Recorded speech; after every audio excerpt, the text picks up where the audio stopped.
સાનિયા આવડે છે વાંચતા? ચાલો જોયું.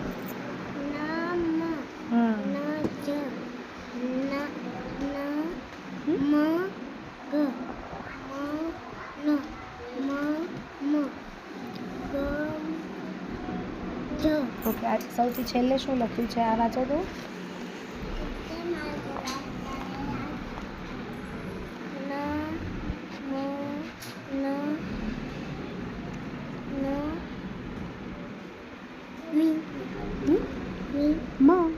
બી નથી ને, મ એકલો છે. મ પાસે તો અહીંયા પૂર્ણ વિરામ છે. મી મને કંઈ નથી ને, રસ્વઈ દીર્ઘઈ છે નથી, તો ન મ. પછી અહીંયા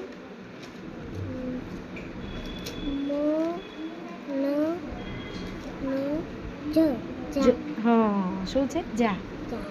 પછી અહીંયા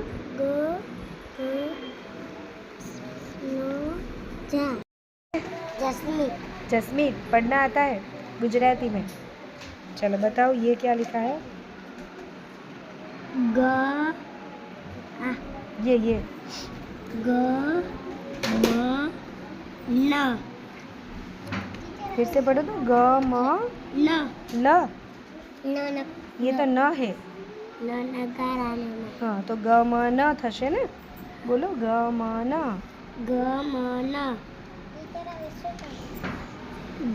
ज म न. પછી મ ગ જ. મગજ છે આપણે? ક્યાં છે? અચ્છા. આયત. ચલો આયત તમે લખેલું છે એ બતાવો મને. ઓકે, વાંચો જો.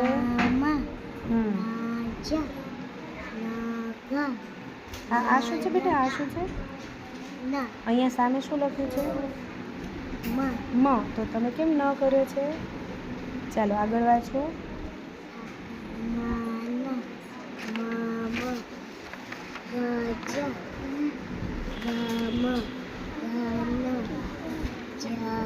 સરસ. ચાલો આ નીચેનું વાંચો છો. નીચેનું આવડે છે? વાંચો. સરસ, પણ મને સંભળાતું નથી, થોડું મોટેથી બોલો.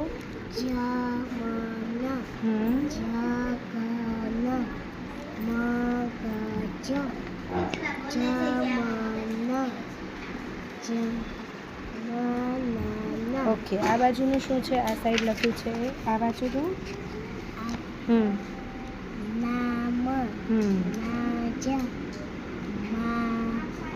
સરસ સરસ. ચલો સનમ વાંચો જોઈએ. આ વાંચો.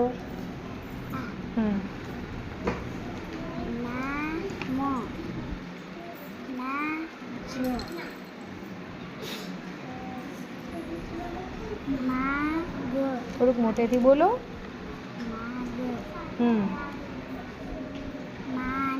સરસ. હવે આ વાંચો.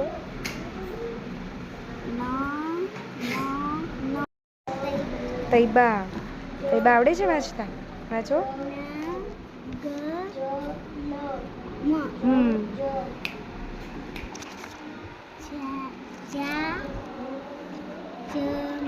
જા જમ. સરસ. Very good. સરસ. સારા વાંચો જોઈએ. પહેલું વાંચો, સૌથી પહેલું.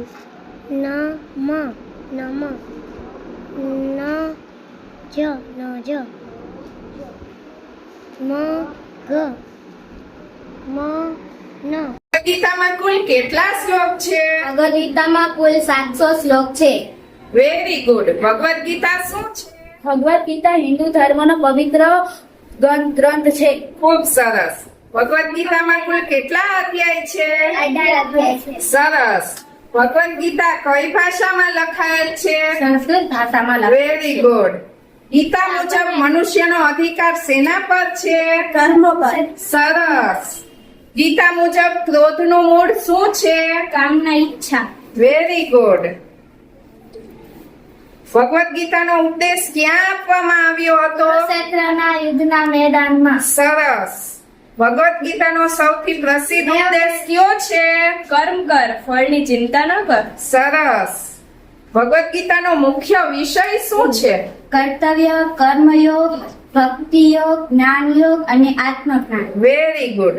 અર્જુનના રથના સારથી કોણ હતા? શ્રી કૃષ્ણ. સરસ. ભગવદ ગીતા શું શીખવે છે? નિસ્વાર્થ કર્મ કરવું, ધર્મનું પાલન કરવું, ભગવાનમાં શ્રદ્ધા રાખવી અને મનને સ્થિર રાખવું. ભગવદ ગીતા કોને સંભળાવવામાં આવી? શ્રી કૃષ્ણએ અર્જુનને સંભળાવી હતી. સરસ. Very good. ભગવદ ગીતા કોણે લખી છે? વેદ વ્યાસ. સરસ. ભગવદ ગીતાનો પ્રથમ અધ્યાય શું કહેવાય? અર્જુન વિષાદ્યો. Very good. ભગવદ ગીતા કયા મહાગ્રંથનો ભાગ છે? મહાભારત.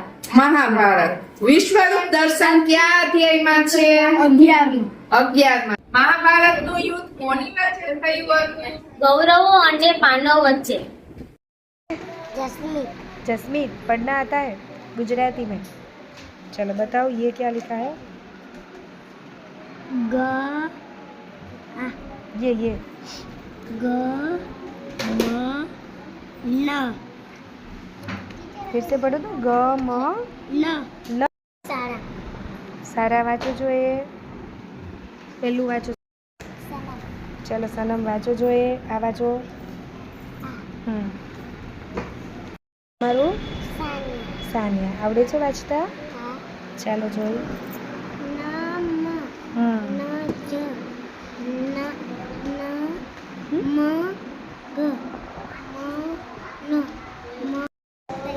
તૈબા.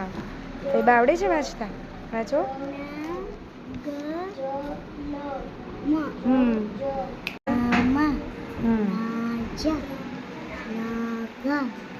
આ શું છે બેટા? આ શું છે? અહીંયા સામે શું લખ્યું છે? મ. તો તમે કેમ ન કર્યો છે? ચાલો આગળ વાંચો.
एक महल हो सपनों का, फूलों भरा आंगन हो और साथ हो अपनों का, एक महल हो सपनों का। आज हम लोग सेंस ऑर्गन सीखने जा रहे हैं, એટલે કે આપણી ઇન્દ્રિયો શીખવાના છીએ. આપણે કેટલી ઇન્દ્રિયો છે? કઈ કઈ છે એના નામ બોલો તો.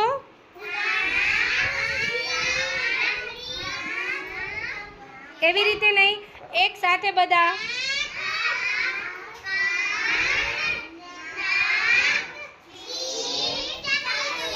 Very good. હવે હું અહીંયાથી જે અંગનું કામ બોલું એને જેનું નામ હોય એને જમ્પ કરવાનો છે. ચાલો, સૂંઘવાનું કામ કોણ કરે છે? શું હું જે ગ્રુપનું નામ સૂંઘવાનું કામ કરે એવું હોય એ ગ્રુપના લીડર જમ્પ કરશે. સૂંઘે છે કોણ? તમારું નામ શું છે? તો જમ્પ તો તમે ના કર્યો, કરો જમ્પ. Yes, very good.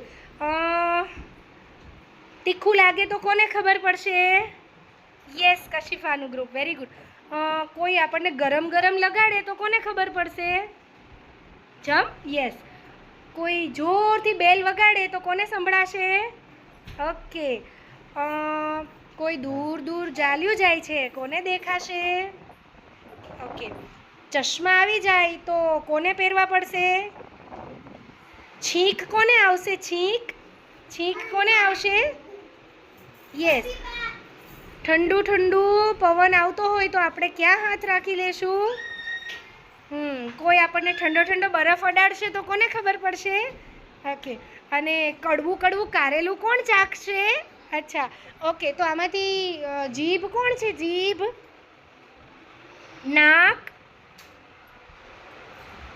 નાક કોઈ નથી તો તમે જમ્પ કરવાનો છે ને. કાન, ચામડી, આંખ,